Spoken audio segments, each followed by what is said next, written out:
জয় রাধে, জয় নিতাই চৈতন্য। আশা করি সবাই খুব ভালো আছেন এবং আনন্দিত আছেন। আগের দিন আমরা গুণত্রয় বিভাগযোগ শ্রীমদ্ ভগবদ্গীতা আলোচনা করেছিলাম ১৮তম শ্লোক। আজকে আমরা ১৯তম শ্লোক আলোচনা করব। ১৮তম শ্লোকে আমরা দেখলাম ভগবান ৩ গুণে অবস্থিত ৩ প্রকার জীবের গতি বর্ণনা করলেন বা জন্মের বৃত্তান্ত বর্ণনা করলেন। এবার সেই ৩টি যে পদ বা সত্ত্ব গুণের দ্বারা ঊর্ধ্বগতি, রজগুণের দ্বারা এই জগতে পতিত হওয়া বা এই মর্তলোকে আসা এবং তমগুণের দ্বারা আরও অধোজনিতে পতিত হওয়া, এই ৩টি ক্রম থেকে মুক্ত হওয়ার কি পন্থা আছে ভগবান সেটি এই ১৯তম শ্লোকে ভগবান বর্ণনা করছেন।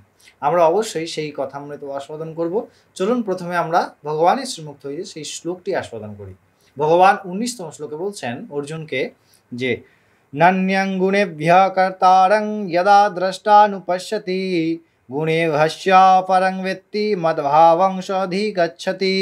ভগবান বললেন যে যখন বিচারশীল ব্যক্তি অর্থাৎ কি করেন না, এই যে তিনটি গুণকে ব্যক্তি রেখে অন্য কাউকে কর্তা না ভেবে, অর্থাৎ এই যে সমস্ত যে ৩টি গুণের দ্বারা সমস্ত কর্ম সম্পাদন হচ্ছে, প্রকৃতির সমস্ত দিন রাত ইত্যাদি ইত্যাদি সমস্ত ক্রিয়া হচ্ছে, এই যে সম্পূর্ণ কর্ম এর কর্তা কেউ সমস্ত, অর্থাৎ সেই কর্তাকে ভাব যে আমি কর্তা বা তুমি কর্তা, এই ভাব দূর করে কি করেন না কেবলমাত্র সেই ভগবানকেই একমাত্র আশেও করেন, পাথেয় করেন এবং তিনি ৩ গুণের অতীত, তিনি যে নিজে ৩ গুণের অতীত তাহা তিনি অনুভব করেন।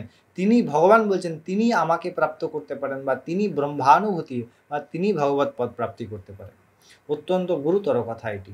আমি আগেও বলছিলাম শ্লোক আলোচনা প্রসঙ্গে যে ভগবান বলছেন যে ৩ গুণের দ্বারা কিন্তু ভগবানকে পাওয়া যায় না, অর্থাৎ সত্ত্বগুণ, রজগুণ এবং তমগুণ। সত্ত্বগুণ ভালো কিন্তু ভগবান প্রাপ্তির যোগ্য না, যোগ্যতা তৈরি করতে পারে না।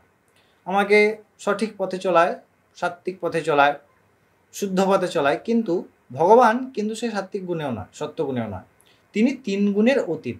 তাই ভগবান বলছেন যখন এই কর্তাত্বিক অভিমান যখন দূর করে সমস্ত বস্তু এই ৩ গুণের অতীত এবং তাহা নিজে অনুভব করেন, তা অনুভূত হয়, তখনই কিন্তু তিনি ব্রহ্মপদ বা ভগবান প্রাপ্তি করতে সক্ষম হন, তাছাড়া কিন্তু সম্ভব না।